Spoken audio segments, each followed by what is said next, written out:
Donc, vous allez dans Dimension.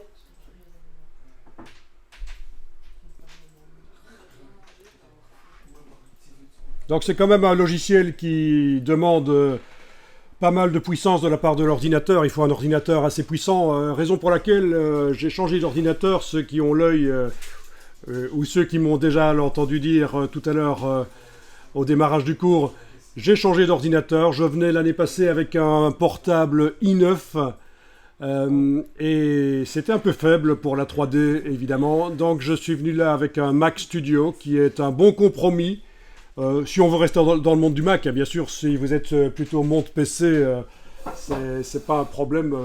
Je ne pousse personne à acheter du Mac. Le meilleur ordinateur à acheter, Mac ou PC, ben, ça dépend de ce qui est déjà utilisé dans le milieu dans lequel vous voulez vous intégrer. C'est ça la réponse. Est-ce qu'il faut acheter du Mac ou du PC? Ben, ça dépend beaucoup de ce qui est déjà utilisé dans le milieu dans lequel vous allez travailler.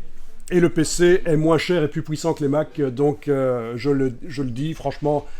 Mais moi je voulais rester sur Mac et je voulais pas payer un portable à 6 000 ou 7 000 euros.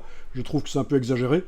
Et donc j'ai opté plutôt pour ce qu'on appelle le Mac Studio. Et voilà. Comme ça vous voyez un peu. Et donc normalement, au niveau de la puissance, là j'aurai pas de problème pour cette année-ci. Alors, quel matériel acheter en septembre 2023 pour faire du graphisme? Donc, j'ai ici des réponses. Bien sûr, ceux qui s'y connaissent ne vont pas être d'accord, ils vont pouvoir argumenter, mais c'est pas grave. Ça, c'est la réponse qui m'a été donnée par des pros actuellement qui conseillent ceci comme minimum. Donc je vais préciser ici au minimum. Et encore une fois, je ne pousse pas pour dépenser en matériel. Vous avez peut-être la possibilité d'avoir accès ici au local si vous en faites la demande. Donc voilà, c'est dit. Donc au minimum,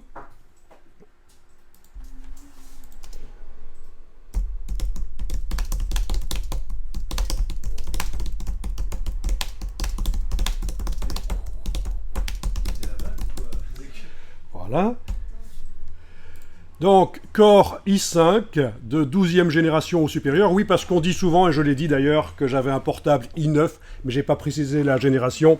Donc, c'est pas très précis ce que j'ai dit précédemment là, mais ici, c'est un peu plus précis. Core i5 de 12e génération, puisque bien sûr, ces puces évoluent. Au niveau de la carte graphique RTX 3060 ou supérieure.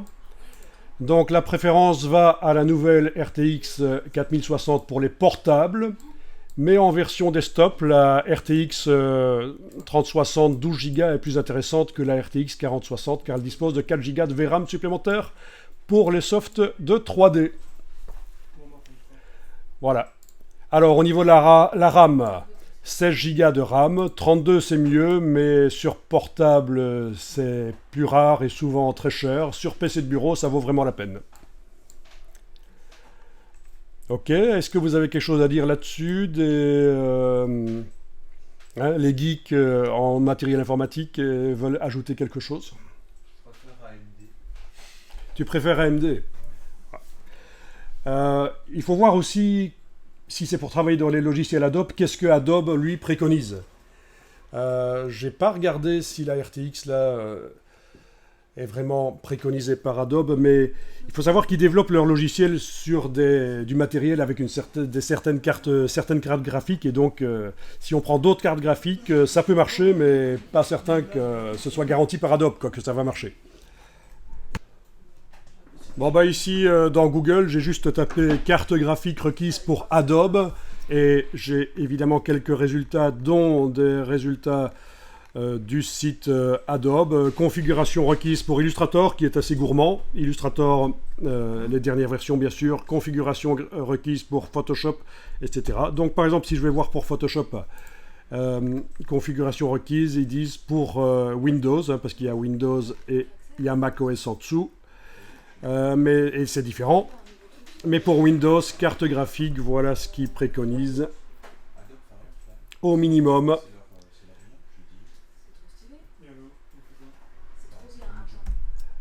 Donc ils le disent, hein, si vous avez une carte graphique de plus de 7 ans, ils n'ont pas testé dessus, ils ne savent pas si ça marche. En gros, voilà.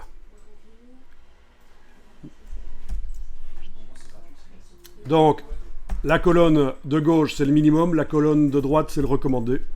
Voilà, je ne sais pas si vous saviez que sur le site Adobe, ils indiquent quand même sur quel est le matériel qui est préconisé pour que ça fonctionne. Auparavant, ils précisaient carte de marque Nvidia, et maintenant, ils ne le font plus, donc voilà.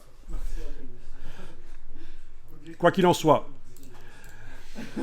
Voilà 2 portables de référence en septembre 2023.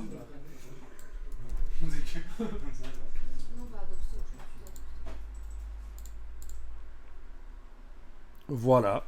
Ah, évidemment, c'est costaud comme prix. Mais c'est ce qui est recommandé par donc l'informaticien qui s'y connaît en graphisme et en matériel nécessaire pour faire du graphisme et de la 3D. Ensuite, pour le PC de bureau, le voilà.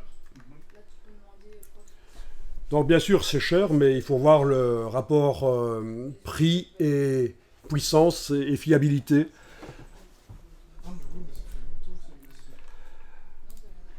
Voilà. Alors côté Mac, le meilleur rapport qualité-prix semble être le Mac Mini avec puce M2.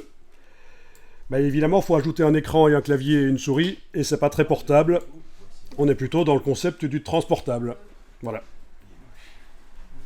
Et d'une manière ou d'une autre, les étudiants, ceux qui sont dans les écoles, ont sans doute droit à des réductions étudiants chez certaines marques.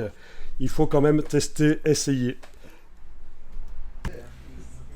Et donc voilà à peu près les prix pour ce qui est des Mac Mini, ce qui est considéré comme étant le meilleur rapport qualité-prix chez Mac actuellement, mais bien sûr, c'est pas avec écran intégré, vous n'allez pas pouvoir aller dans le parc à côté de chez vous, vous asseoir sur un banc et travailler avec votre portable sur les genoux, ce qui est évidemment la situation idéale pour faire du graphisme, on est d'accord. Voilà.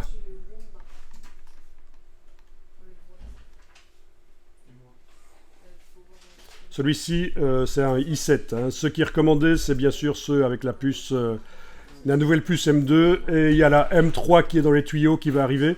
Alors au niveau de la RAM, 8 Go c'est peu, mais en fait la puce M2 ne nécessite pas beaucoup de gigas pour pouvoir fonctionner. Donc par rapport aux ordinateurs Apple d'avant, la quantité de RAM, ne vous inquiétez pas, il ne faut pas nécessairement 16 ou 32. Voilà. Donc on n'est pas dans le concept du portable, mais plutôt du transportable, bien sûr. Et vous avez des boîtes spécialisées pour transporter les Mac Mini. Voilà. Donc moi j'ai un Mac Studio qui est à peu près 3 fois plus épais qu'un Mac Mini et quand même plus puissant. Et il y a également des boîtes pour les transporter. Et ça marche très bien. Franchement, ça marche bien. Ça dépend. Mais voilà, je vous ai dit quel est ce qui est en septembre 2023 conseillé au niveau du matériel